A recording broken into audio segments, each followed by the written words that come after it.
Hello বন্ধুরা, সবাই কেমন আছো? আশা করছি সবাই ভালো আছো। তো আমি ওনারা ভালো আছি। তা এখন যাচ্ছি তিরুপতি মন্দিরে। এসে গেছি তিরুপতি মন্দিরে।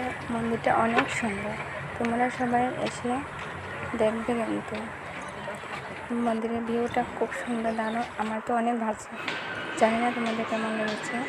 এই দেখো মন্দিরটা দেখতে অসাধারণ, খুব সুন্দর জায়গাটা।